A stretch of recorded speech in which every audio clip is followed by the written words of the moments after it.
I've watched enough people over the years to notice one thing. The ones who seem the hardest, the ones who built walls around themselves, they're usually the ones carrying the heaviest load.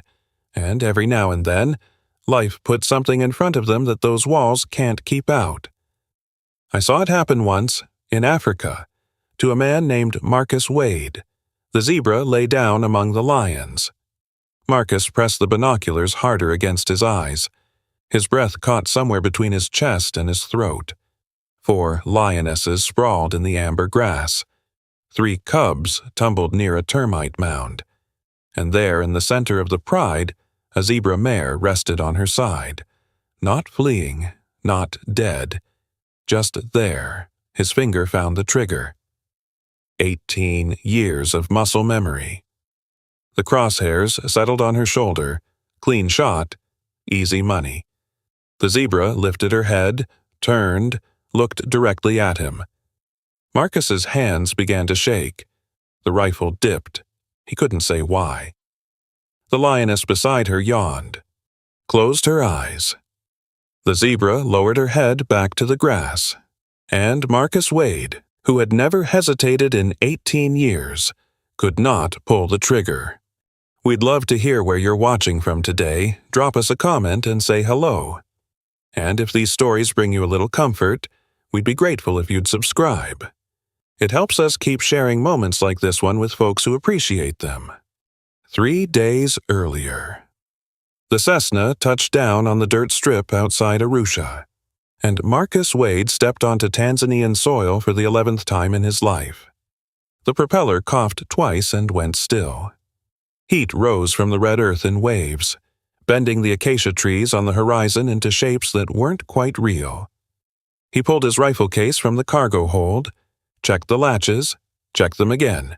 The pilot said something about the weather, about the dry season running long. Marcus nodded without listening. His eyes moved across the tree line, scanning for movement the way a man does when he's spent 2 decades in places where everything wants to eat something else. A Land Rover waited at the edge of the strip, faded green, dented bumper. A young Tanzanian driver who didn't offer his name, just loaded the bags and drove. The camp sat 12 miles into the Serengeti. Canvas tents, a fire pit ringed with stones. The smell of wood smoke and something cooking goat, maybe. Or beef gone a day too long. Marcus dropped his gear inside the largest tent, a cot with a mattress thin as cardboard. A tin cup on a crate.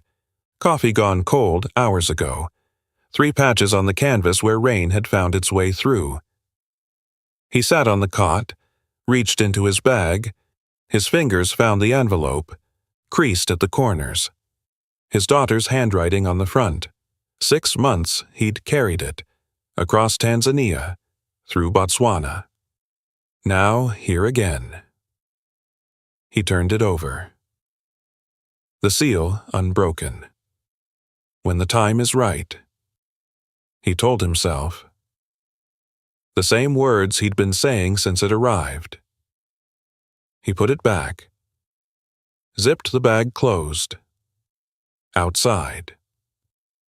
An old man sat by the unlit fire pit. Dark skin, gray stubble, 2 fingers missing from his left hand, the stumps smooth and pale. He sharpened a knife against a whetstone, the sound a slow rhythm in the stillness. The camp cook walked past, carrying water. His eyes slid away when Marcus looked at him. Marcus crossed to the old man, stood there. The sharpening stopped. "You're Henry Wade's boy." Not a question. Marcus felt something shift in his chest, a name he hadn't heard spoken aloud in years.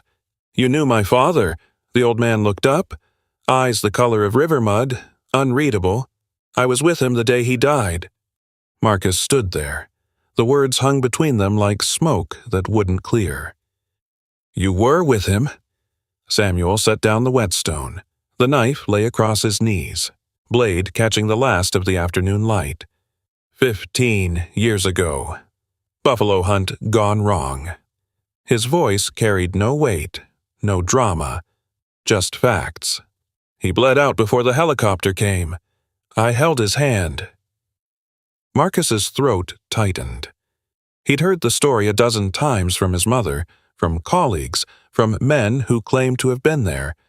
None of them mentioned Samuel. "He never talked about you." "No." "He wouldn't have—" Samuel picked up the knife again, resumed sharpening. The scrape of metal against stone filled the silence. "Your father kept the important things close, said too many men talked their souls away." Marcus watched the old man's hands. Steady, practiced, the missing fingers didn't slow him. "I'm here for a job. A client wants something unusual."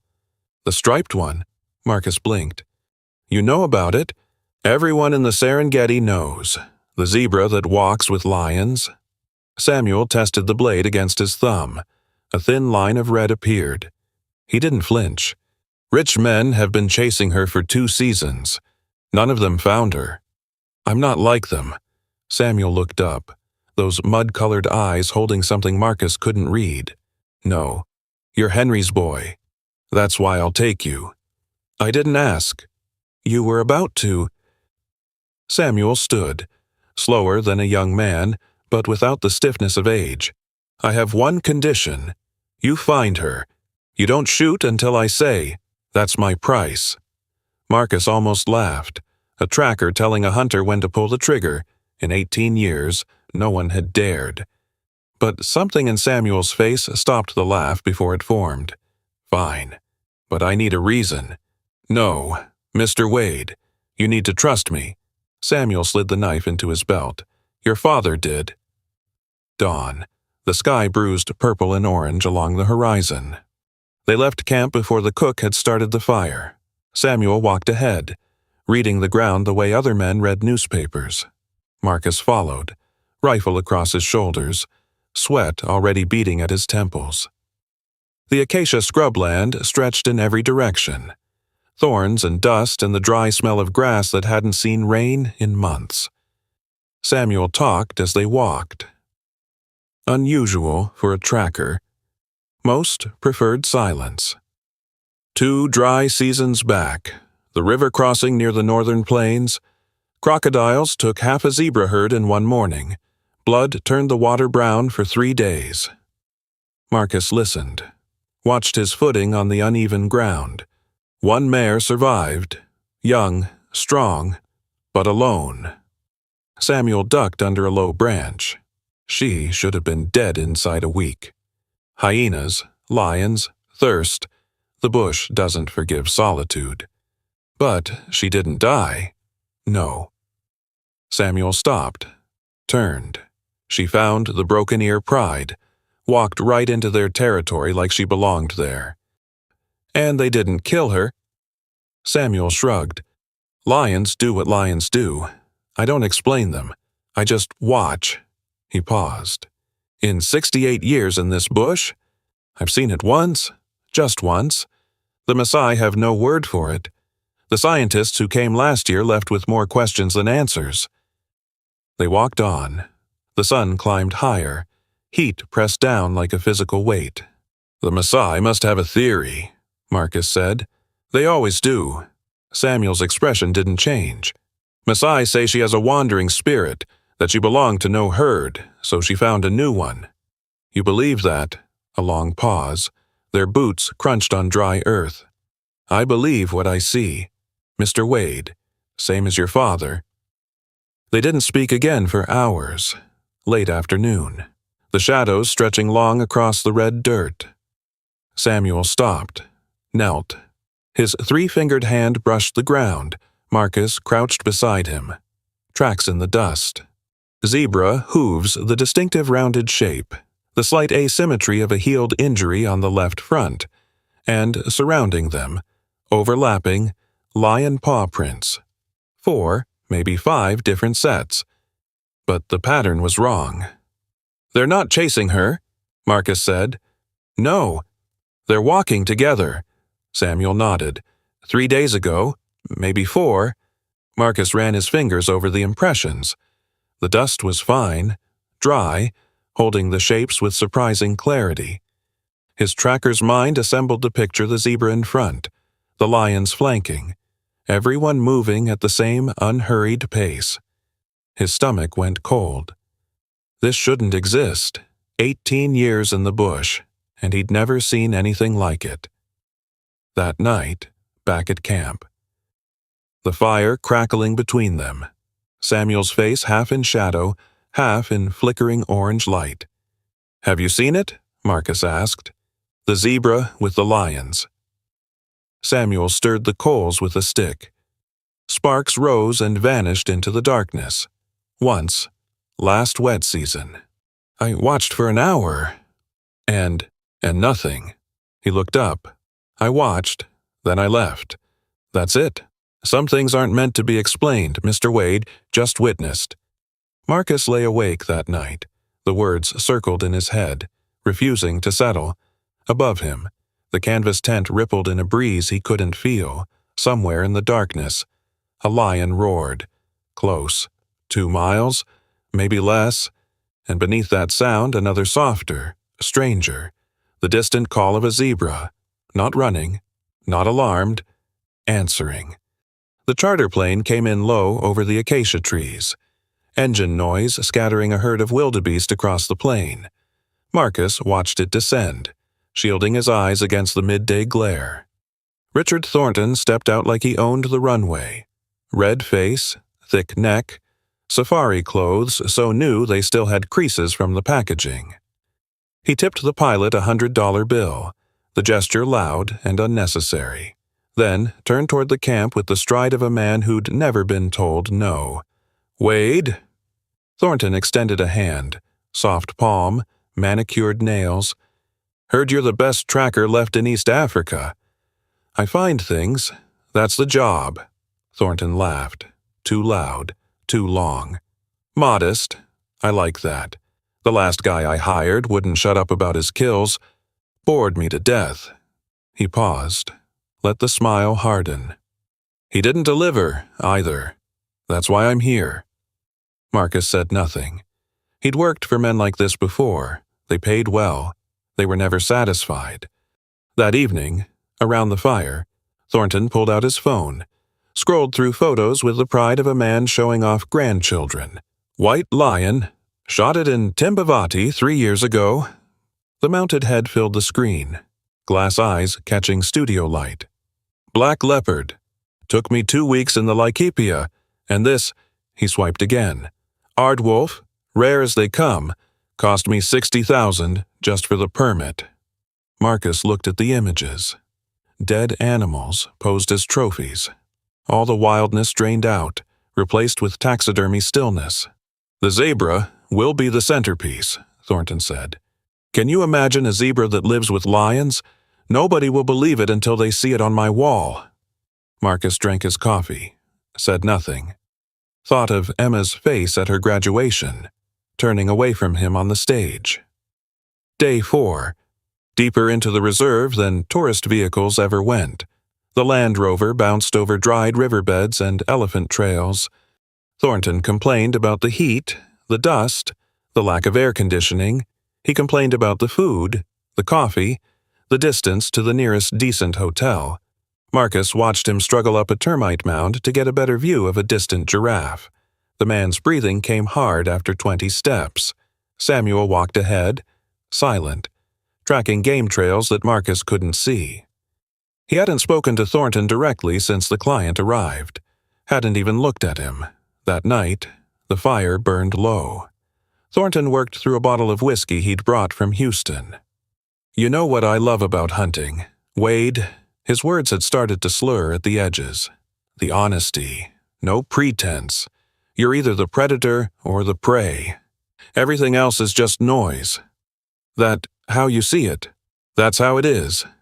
Thornton leaned forward, firelight dancing on his flushed face. "The world pretends otherwise. All that talk about cooperation, community, fairness, but deep down it's all just hunting. Business, marriage, politics, every bit of it." Marcus didn't respond. The words settled in his gut, heavy and cold. Later, alone in his tent, he reached into his bag, found the envelope, Emma's handwriting, 6 months of carrying it, the edges worn soft from handling. He held it, turned it over, the seal still unbroken. "That letter's getting worn through." Samuel's voice came from outside, near the tent flap. "Might want to read it before there's nothing left." Marcus put the envelope away. Didn't answer. Sleep came late and left early. Day 5, golden hour. The light turned everything amber: the grass, the scattered acacia, the distant copias rising from the plain like stone islands. Even the dust in the air seemed to glow. They found the pride at a waterhole. 5 lions sprawled in the shade of a massive fig tree. The old male with the torn ear lay apart from the others, his mane matted and graying. Marcus raised his binoculars, adjusted the focus, and the world stopped. There, in the center of the pride, a zebra mare lying on her side, her distinctive black and white pattern broken by an old scar across her left flank. A lioness rested 2 feet away. A cub lay against the zebra's belly, eyes half closed.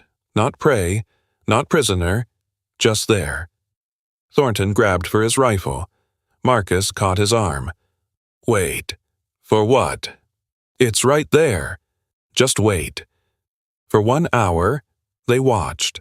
The zebra rose, walked to the water. The lions shifted, made space for her. She drank, unhurried, then returned to the center of the pride and lay down again. A cub approached, curious, batting at her tail. The zebra didn't bolt. The mother lioness watched for a moment, then looked away. No tension, no fear. As if this was simply how things were. Thornton's hands shook. "It's real. It's actually real." Marcus was shaking too, but his hands weren't reaching for his rifle. He watched the zebra's eyes. Dark, calm, looking at nothing and everything at once.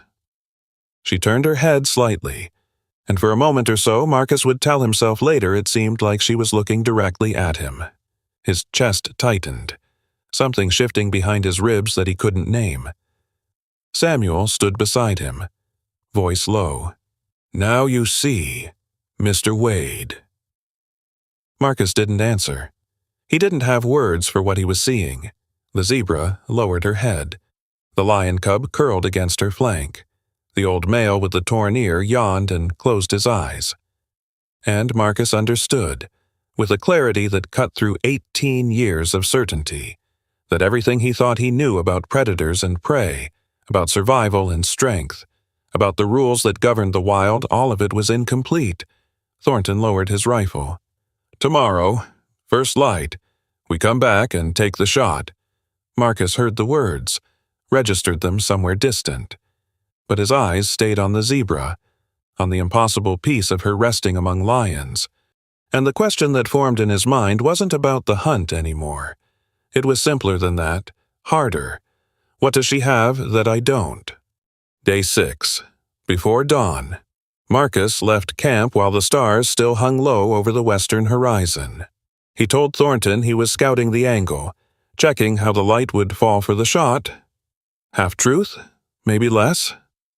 The Land Rover bumped along a game trail, headlights cutting through the gray pre-dawn. Samuel had given him directions: a ridge overlooking the water hole. Good cover, clear sight lines, a hunter's position. But Marcus wasn't thinking like a hunter anymore. He parked below the ridge and climbed on foot, rifle slung across his back more from habit than intention. The grass was wet with dew, soaking through his boots. The air smelled of earth and something else, the faint musk of large animals, close but unseen. He reached the ridge as the first edge of sun broke the horizon, found a flat rock, settled in with his binoculars, and watched. The pride woke slowly. The old male with the torn ear rose first, shaking dust from his mane. He walked to the water hole, drank for a long time, then found a patch of shade and lay down again. The lionesses stirred one by one, stretching, grooming, checking on cubs that tumbled and wrestled in the early light. The zebra woke last. She stood, shook herself, and began walking east, not grazing, not wandering, moving with purpose, her head high, nostrils flaring. The lions followed. Marcus watched through the binoculars, tracking their movement across the plain. The zebra walked. The lions walked behind her. Not hunting, not stalking, just following, over a low rise, down into a dried riverbed. Marcus lost sight of them for a moment, then found them again as they emerged on the far side. The zebra stopped at a rock formation. Stood very still. Then she lowered her head and began to drink. Marcus adjusted the focus. Water. A hidden spring. Seeping up through a crack in the stone. The zebra had led them to water that wasn't visible from any other angle. The lions drank, one by one. The zebra waited until they'd finished, then drank again herself. An hour passed, the sun climbed, the heat built. The zebra's head came up sharply. Her ears rotated forward, her nostrils flared wide, catching something on the wind. She began walking again. Northwest this time, steady pace. The lions followed. Marcus tracked them for 2 hours, moving along the ridge to keep them in sight. His legs cramped. Sweat soaked through his shirt. He didn't stop. They found what she was looking for just before noon. A buffalo carcass. Days old, another pride's kill, abandoned after they'd taken what they wanted. Vultures circled overhead, but the lions scattered them with a few lazy charges. The pride fed, the zebra grazed nearby, unbothered, untouched. Marcus lowered the binoculars. His hands were steady now. He understood. Not magic, not friendship, not some mystical bond that defied nature. Biology, symbiosis. The zebra could sense water from miles away. Her species had evolved that ability over millennia. She could smell carrion on the wind long before the lions could. She led them to resources, saved them energy, helped them survive the dry season. In return, nothing touched her. No hyenas, no wild dogs, no rival prides. She had the most dangerous protectors in the Serengeti. A contract. Unspoken. Unbreakable. He thought, that's not so different from what I do. Find things for men who can't find them themselves. But there was a difference. The zebra gave something valuable. She wasn't ashamed of what she was. Marcus sat on that ridge until the sun began to drop. The pride rested in the shade. The zebra groomed herself, then lay down among them. He climbed back down to the Land Rover, drove to camp as the sky turned orange. Thornton was waiting by the fire, his face already flushed, a whiskey glass in his hand. Well, Marcus set down his rifle, poured himself coffee from the pot. It had been sitting too long, bitter and thick. I found the angle. Morning light will be best. Sun at our backs. Good. Tomorrow, then. Marcus drank the coffee. Didn't answer. Thornton watched him. The firelight made his eyes look smaller, harder. You've been out there all day. Didn't even take a radio. Didn't need one. What were you doing? Really? Marcus set down the cup. Scouting. Like I said. Scouting. Thornton let the word hang. You've been different since we found that animal. I've watched you. Wade, you look at it like it's your own kin or something. The words landed harder than Thornton knew. Marcus's jaw tightened. I'm telling you the shot isn't clean yet. Rush it. You spook the pride. Then you've got nothing but a long walk and an angry client. Thornton stood, stepped closer, close enough that Marcus could smell the whiskey on his breath. Let me tell you something. I've paid for 12 safaris in 15 years. I've bought animals on 4 continents. I know what a clean shot looks like, and I know when someone's stalling. I'm not. You're working me. Thornton jabbed a finger at Marcus's chest. I don't know why. Maybe you've gone soft. Maybe you think this zebra is some kind of miracle. But I paid for a trophy. Wade, and I expect delivery. Samuel's voice came from the darkness. The bush doesn't care what you paid. Mr. Thornton, it takes what it wants. Thornton turned. His smile went cold. I don't remember asking the help for advice. The silence that followed was heavy, dangerous. The fire crackled. An ember popped and fell. Marcus stepped forward. His voice came out flat. Quiet. The kind of quiet that made men pay attention. Samuel knows this land better than anyone alive. You don't talk to him that way. Thornton held his gaze. 5 seconds? 10? The firelight flickered between them. Then he laughed. Short, ugly. Fine, you want another day. You've got it. But tomorrow night, that zebra is dead. Or you're finished. He leaned closer. And I mean finished.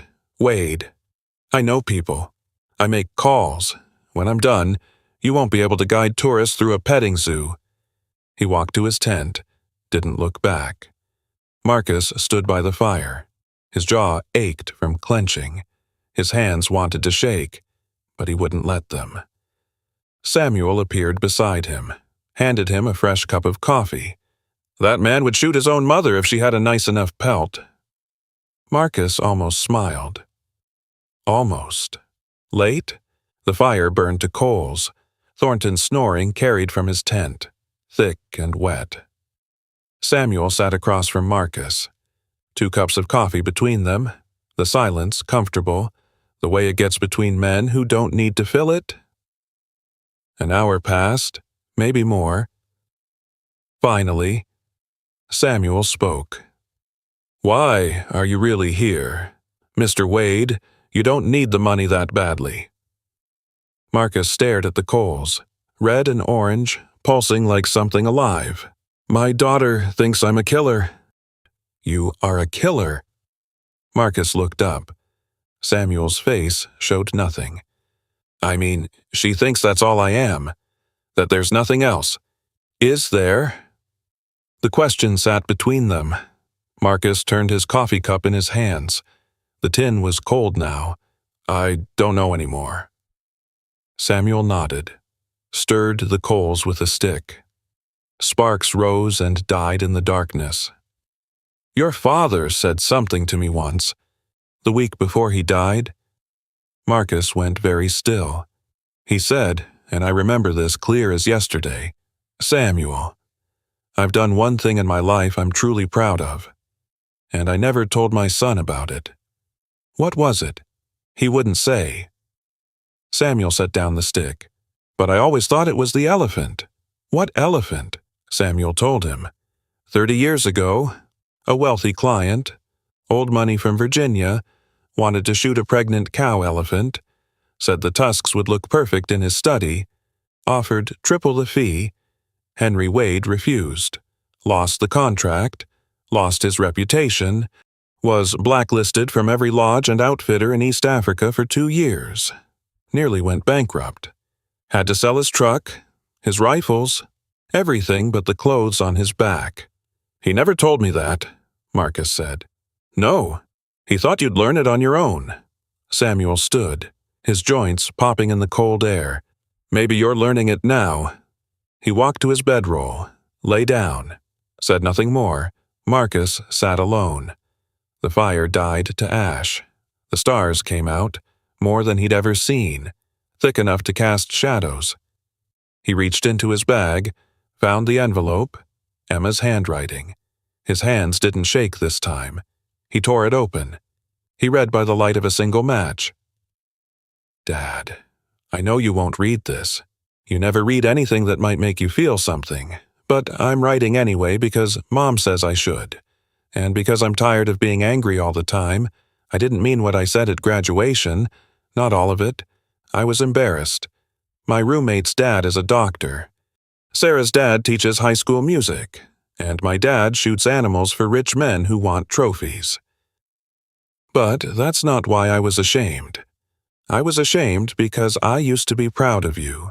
When I was little, you told me stories about Grandpa, how he taught you to track, to read the land, to respect what you killed. You made it sound noble, like you were part of something ancient and important. Then I grew up, and I saw the clients, the men with too much money and no souls, and I watched you take their checks and smile and pretend you didn't notice what they were. I don't need you to be perfect. I just need you to be the man you told me Grandpa was. If you ever want to talk, I'm here. But I can't keep reaching out. The next move is yours. Emma Marcus read it twice, 3 times. The match burned down to his fingers. He lit another, her handwriting, the loops on her letters, the way she crossed her T's the same as when she was 12, writing him postcards from summer camp. He folded the letter, put it in his shirt pocket. Over his heart, the sky was lightening in the east when he finally lay down. He slept. For the first time in days, he slept. Day 7, morning. Thornton's voice carried across the camp before Marcus was fully awake. Wade, my tent, now. Marcus found him inside, surrounded by the trappings of wealth that looked obscene out here: satellite phone, laptop, a half-empty bottle of single malt. The canvas walls made the space feel smaller, hotter. Thornton didn't offer coffee, didn't offer a seat. Made some calls last night. Marcus waited. Turns out you're drowning. Wade, daughter's student loans, ex-wife bleeding you dry. You're one bad season away from bankruptcy. Thornton smiled, the kind of smile that never reached the eyes. I have good researchers. What do you want? I'm prepared to triple your fee. Cash, tonight, if you want. He leaned back. But the shot happens today. No more delays, no more scouting trips. We go out there, we find that zebra, and we put it on the ground. Marcus felt the letter against his chest. Emma's words. And if I say no? Thornton shrugged. Casual, like they were discussing dinner plans. Then I make some more calls. The kind that end careers. He stood, walked closer. I'll tell everyone Marcus Wade lost his nerve, couldn't pull the trigger, went soft in the bush like a first-year guide with a conscience problem. That sounds like blackmail. That sounds like business. There's a difference when you can afford lawyers. A long moment. The tent was airless, hot, the smell of whiskey and canvas and sweat. I'll think about it. Don't think too long. I'm not a patient man. Marcus left the tent, walked to the edge of camp where the grass began and the world opened up. The Serengeti stretched to the horizon, gold and endless. In his pocket, Emma's letter, her words. I just need you to be the man you told me Grandpa was. He closed his eyes. The sun warm on his face, the wind carrying the smell of dust and distant water. The decision was already made. He just hadn't said it out loud yet. Late afternoon. The light turning amber. They tracked the pride to a massive fig tree, its branches spreading wide enough to shade a small village. The lions sprawled beneath it, drowsy in the heat. The zebra was there. She lay in the center of the pride, grooming a cub with her lips. The cub's mother watched from nearby, eyes half closed, unbothered. The old male with the torn ear slept in the deepest shade, his flanks rising and falling slowly. Thornton raised his rifle, checked the scope. His hands trembled slightly excitement, not fear. Perfect, he whispered. Absolutely perfect. Marcus watched the zebra, her dark eyes, the calm way she moved among predators who should have killed her, the cub pressing against her flank, trusting her completely. Thornton's finger moved to the trigger, and Marcus knew with a certainty he hadn't felt in years that if that shot fired, something would break that could never be fixed. Not just the zebra, something in him. Thornton, What? Marcus's voice came out quiet, steady. Wait. The moment stretched. Time slowed to something thick and heavy, like honey dripping from a spoon. Marcus stepped forward. His hand found the barrel of Thornton's rifle, pushed it down toward the earth. The hell are you doing? Not this one. Thornton's face went dark. A vein pulsed at his temple. His grip tightened on the rifle. But Marcus held the barrel firm. We had a deal. Wade. The deal's off. Thornton tried to raise the rifle. Marcus pushed harder.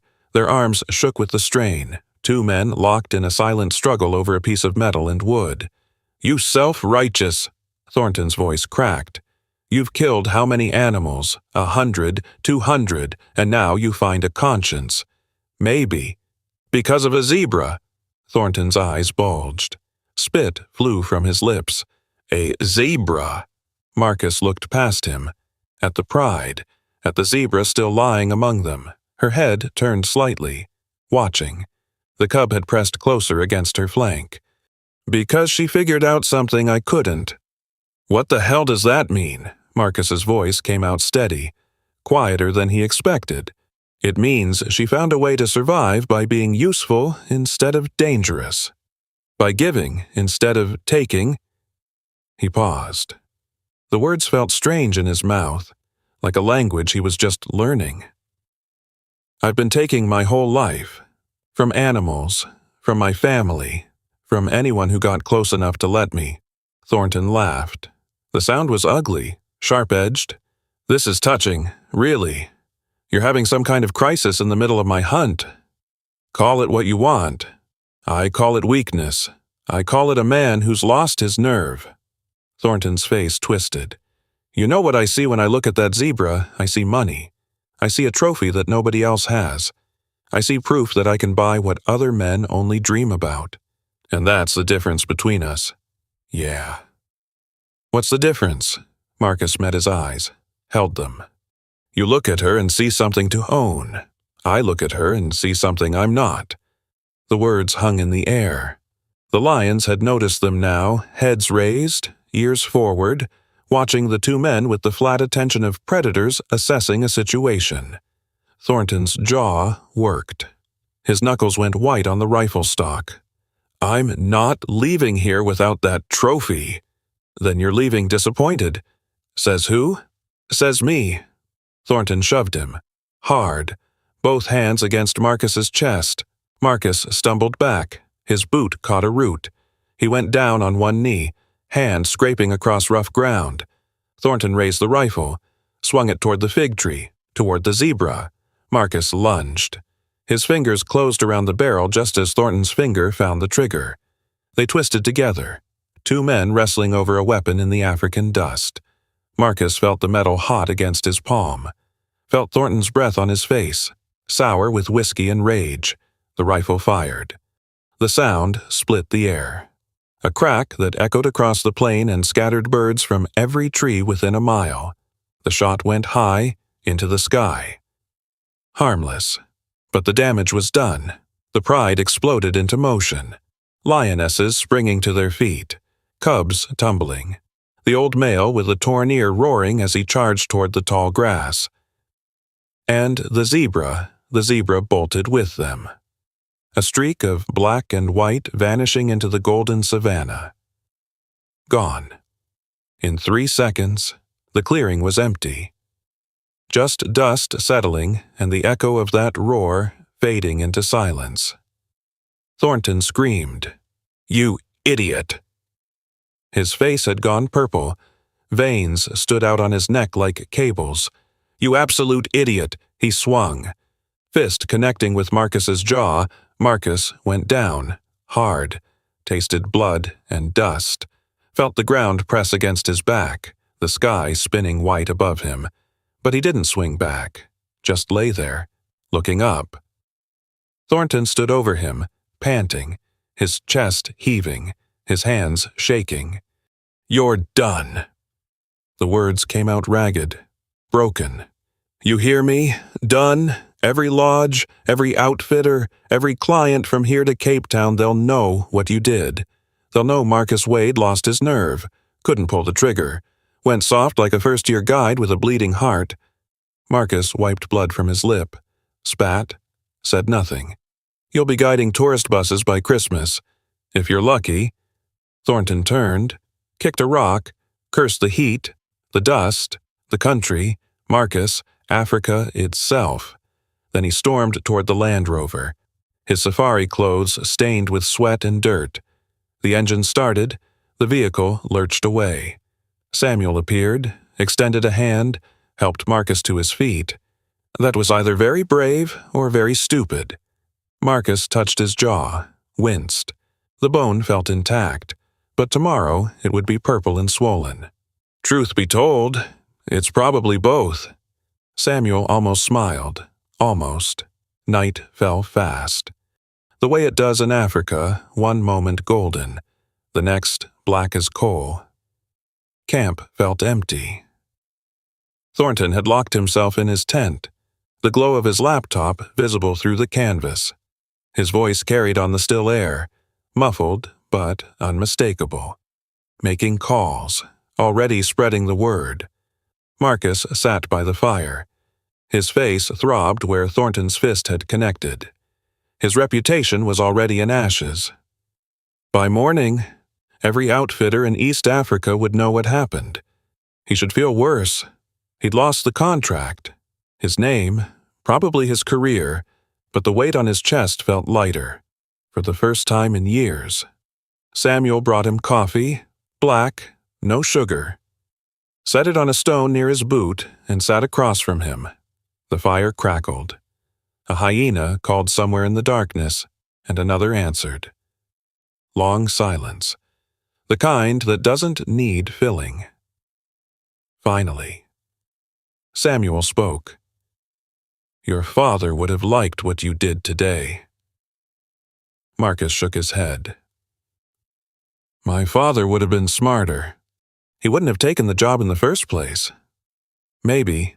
Samuel stirred the fire with a stick. Sparks rose and vanished. But he wasn't always smart either. Marcus looked up. The elephant I told you about. You know why he refused to shoot her? You said she was pregnant.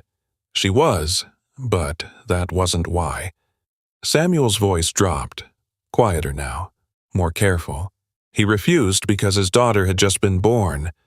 You, 2 weeks old? He told me he couldn't look at that elephant's belly and pull the trigger, said he'd see your mother's face every time he closed his eyes. Marcus stared at him. The fire popped. An ember landed on his boot. He didn't brush it off. He never told me that. He was stubborn, proud. Thought if he told you, it would sound like an excuse. Samuel met his eyes. Sound like anyone you know. Marcus didn't answer. Couldn't. The fire burned lower. The stars came out, more than he'd ever seen, thick enough to cast shadows on the ground. I spent my whole life trying to be tougher than that man, Marcus said. Harder. I thought that's what he would have wanted. And now, Marcus thought of the zebra, of her lying calm among lions, of the way she'd looked at him before bolting into the grass. Now, I reckon maybe being hard is just another word for being afraid. Samuel nodded, said nothing more. He didn't need to. They sat in silence as the fire died. The stars wheeled overhead. Somewhere in the darkness, a lion roared the old male, Marcus thought, calling to his scattered pride, and beneath that sound, fainter, almost imagined the distant call of a zebra, answering. Marcus felt the letter in his pocket, Emma's words. I just need you to be the man you told me Grandpa was. He'd tried to be hard, tried to be untouchable, and all it had gotten him was an empty tent, a bruised face, and a daughter who hadn't spoken to him in 5 years. Maybe his father had understood something he hadn't. Maybe strength wasn't about pulling triggers. Maybe it was about knowing when not to. The fire went to coals, then to ash. Marcus didn't move, just sat there, watching the darkness, feeling the night air cool against his skin. Tomorrow. Thornton would leave. The calls would spread. His career would crumble. But right now, in this moment, he felt something he hadn't felt in years. Not peace. Not quite. But the possibility of it. Samuel's voice came from the darkness, soft and rough. "Get some sleep. Mr. Wade, tomorrow will be harder." Marcus nodded. Stood. His legs ached. His jaw throbbed. He walked to his tent. Lay down on the thin mattress. Closed his eyes. And for the first time, since he could remember, the weight on his chest didn't follow him into sleep, but somewhere in the night, between one dream and the next, a thought surfaced. Sharp and cold. Thornton isn't finished. Men like that never are. Dawn. The charter plane descended through a sky the color of old bone. Marcus stood at the edge of camp, watching. Thornton walked to the aircraft without looking back. No handshake, no final words. Just the slam of the door and the engine coughing to life. The plane lifted, banked east, disappeared into the glare. The dust it kicked up settled slowly on Marcus's boots. His satellite phone buzzed in his pocket. He pulled it out. 3 messages, then 4, then 7. The first was from a lodge in Tanzania. "Mr. Wade, we regret to inform you that our partnership arrangement is no longer viable. We wish you well in your future endeavors." The second, from an outfitter in Botswana. "Heard about the Thornton situation. Can't be associated with that kind of liability. Sorry. Marcus, business is business." The third, from his ex-wife. "What were you thinking? Were you even thinking at all? Emma called me this morning. She's confused. I'm confused. What is wrong with you?" He stopped reading after that, turned the phone off, set it on a rock, and walked away. 18 years. 18 years of building a reputation. One successful hunt at a time. Gone in 12 hours. By now, Thornton's version of the story would be spreading through every camp and lodge from Dar es Salaam to Cape Town. Marcus Wade, the hunter who went soft. Marcus Wade, who couldn't pull the trigger. Marcus Wade, who cost his client a once-in-a-lifetime trophy because he had some kind of breakdown in the middle of the bush. He walked to the edge of camp where the grass began. The Serengeti stretched ahead, gold and endless. Somewhere out there, the zebra was alive. The pride was intact. Because of him. He waited to feel something. Pride? Satisfaction. Peace. Nothing came. Midday. The sun directly overhead, pressing down like a physical weight. Marcus packed his gear. Slowly. Folding shirts he'd worn a dozen times. Rolling socks that had holes in the heels. What was the rush? There was nowhere to be, no one waiting. The camp staff moved around him. Young Tanzanians who'd watched him arrive with respect in their eyes. Now they looked away when he passed. Their whispers carried on the still air. Mzungu ambaye aliogopa. The white man who was afraid. Hakuweza kupiga risasi. He couldn't take the shot. Marcus heard them. Understood enough Swahili to know what they were saying. He kept packing. His hands moved mechanically. Fold, roll, stack. Samuel was nowhere to be found. Gone tracking. Maybe. Or just giving Marcus space to fall apart in private. By noon. Marcus had stopped packing. He sat in the dirt beside his Land Rover, his back against the rear tire, his legs stretched out in front of him. The whiskey bottle Thornton had left behind was in his hand, half empty already. He drank. The liquid burned going down. He drank more. The sun moved. Shadows shifted. He didn't.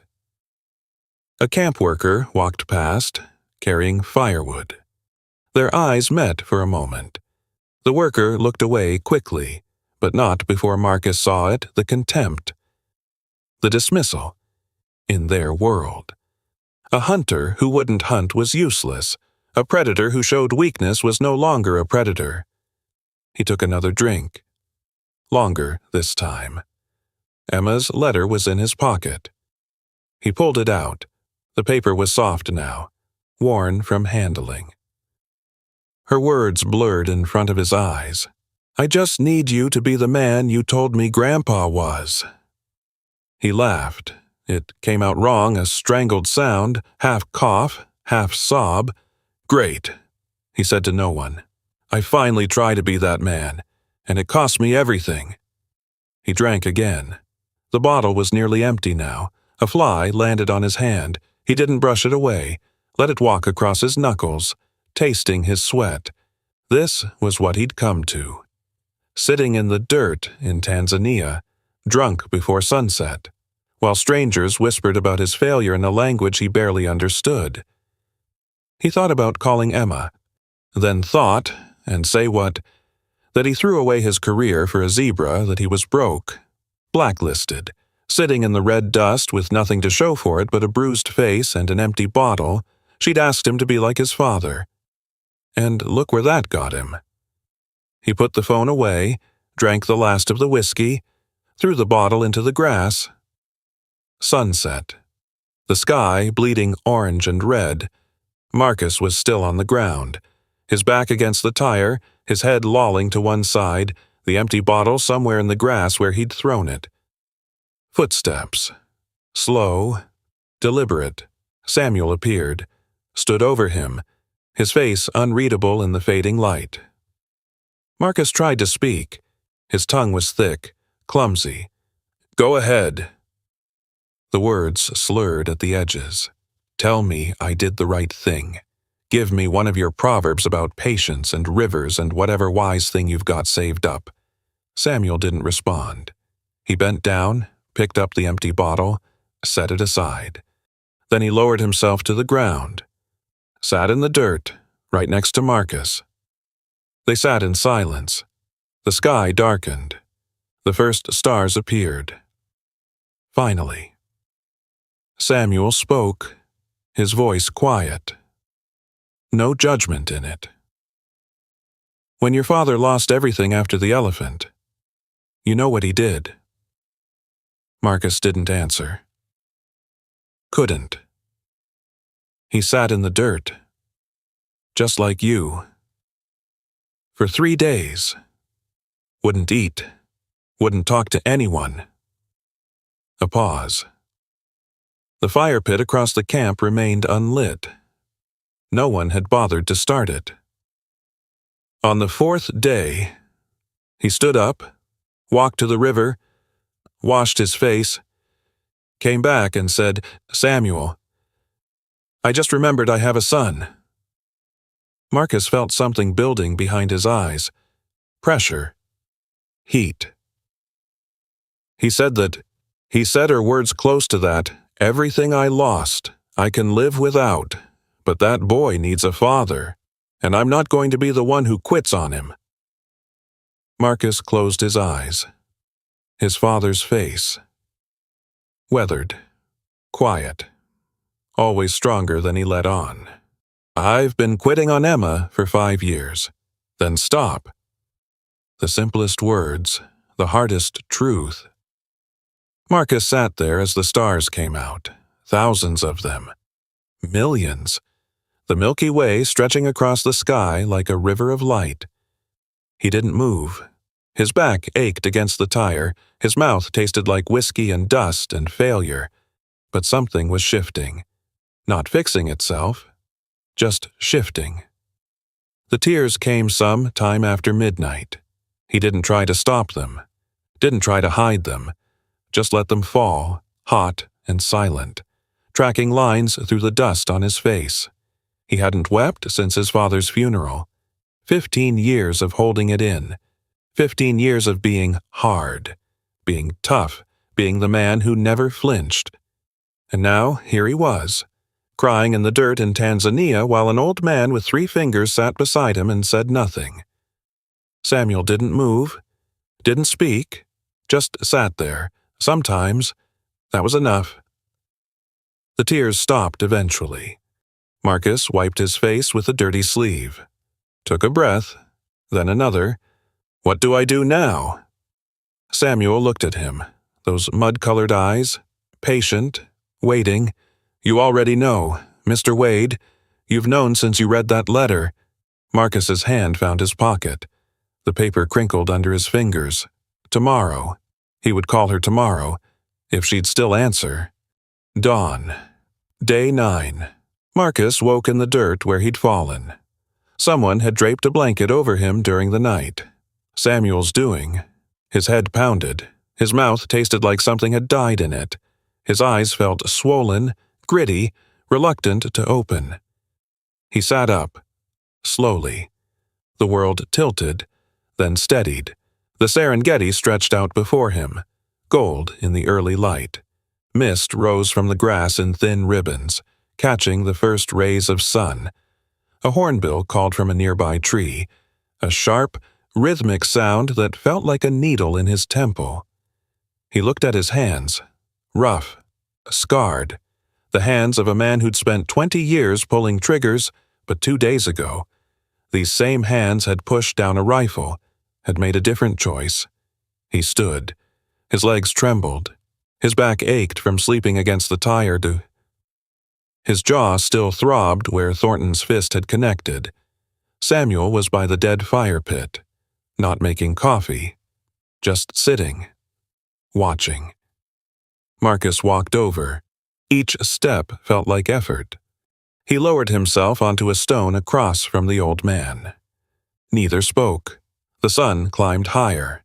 The mist burned off. The camp workers moved around them, packing equipment, loading vehicles. No one looked at Marcus directly. Finally, he spoke. His voice came out rough, broken. I need to see her again, before I leave.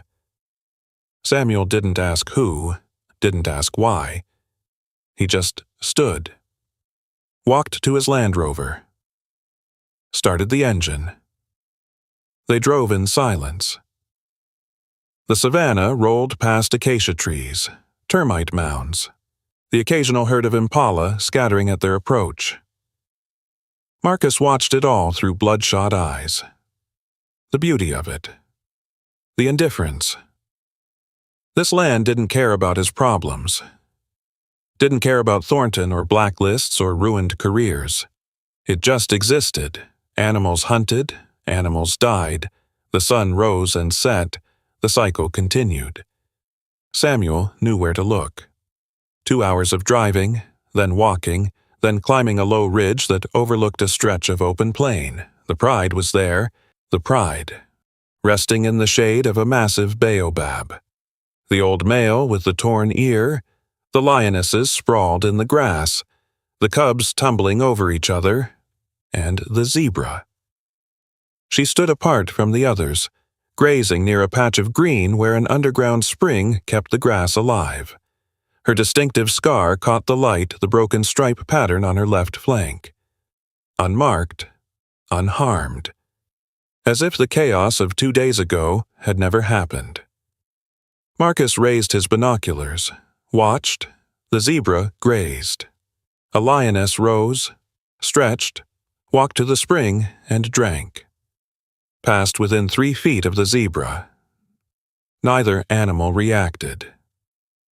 The lioness returned to the shade. Lay down. Closed her eyes. No fear. No tension. Just coexistence. Marcus lowered the binoculars. His eyes were wet. He didn't wipe them.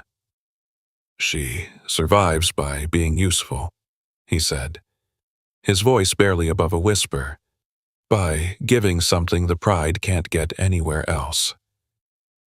Samuel stood beside him, silent, waiting.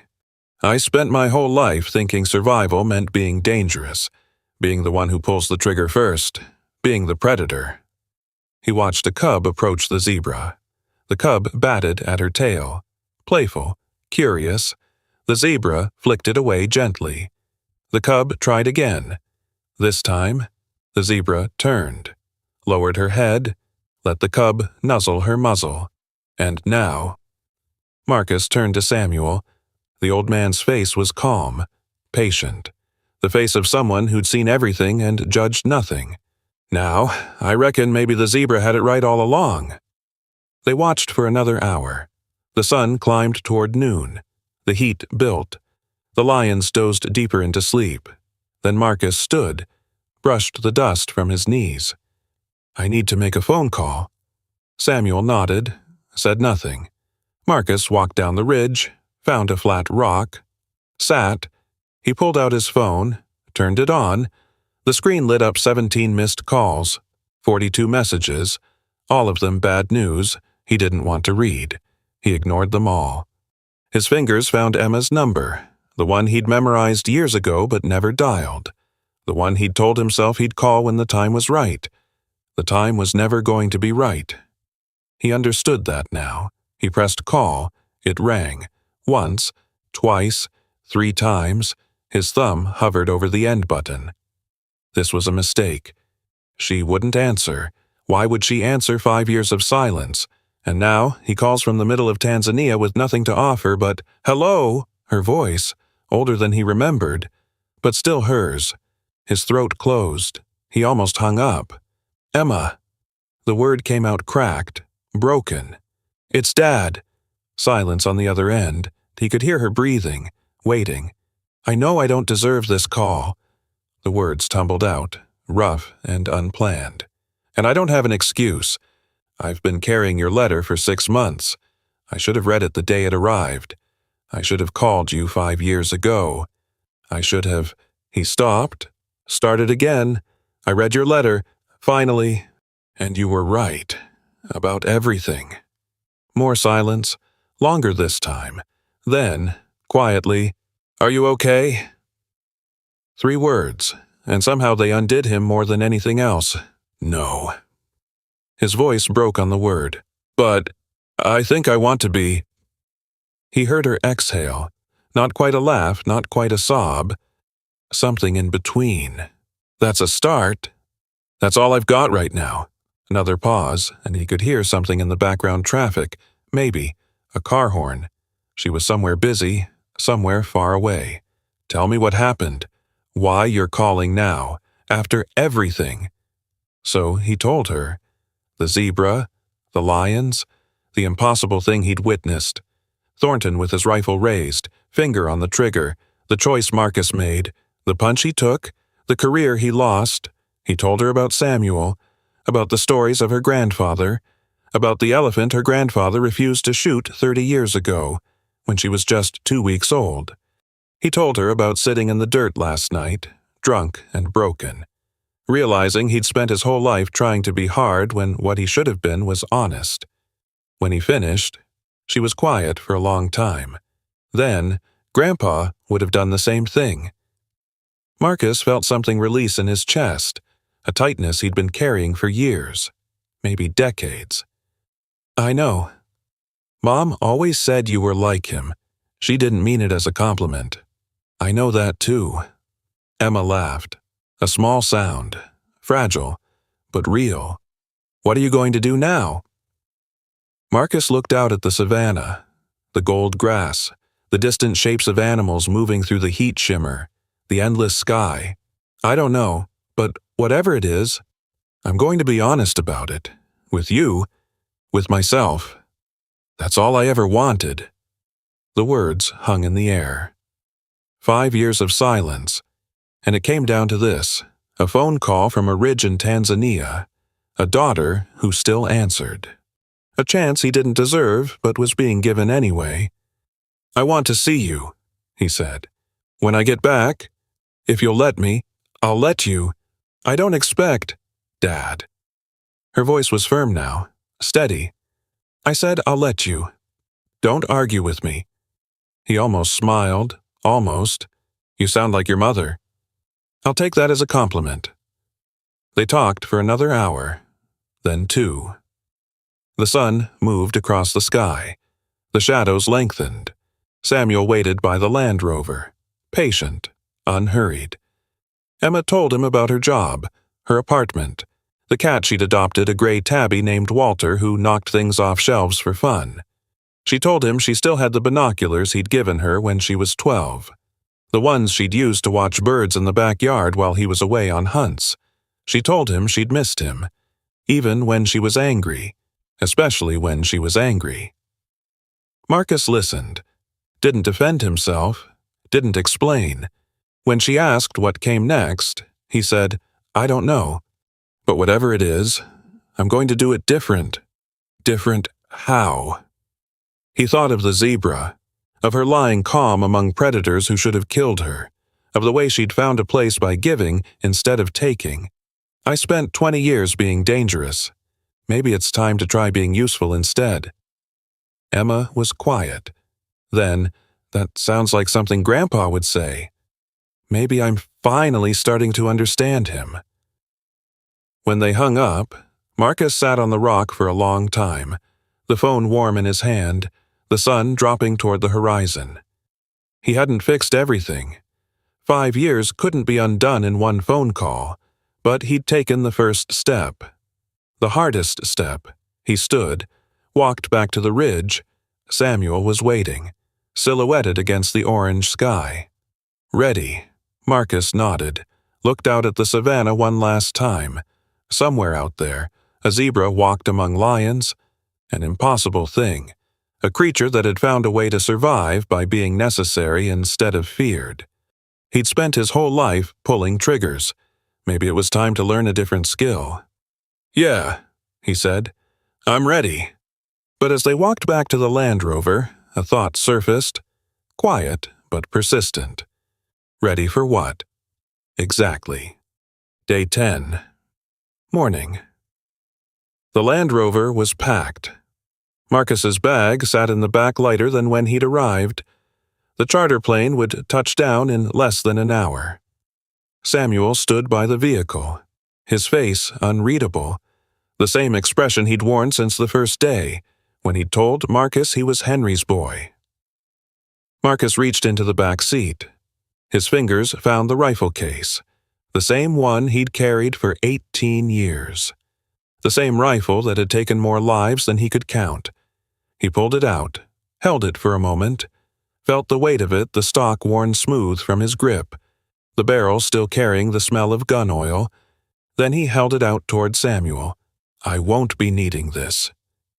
Samuel looked at the rifle. Didn't take it. "What will you do?"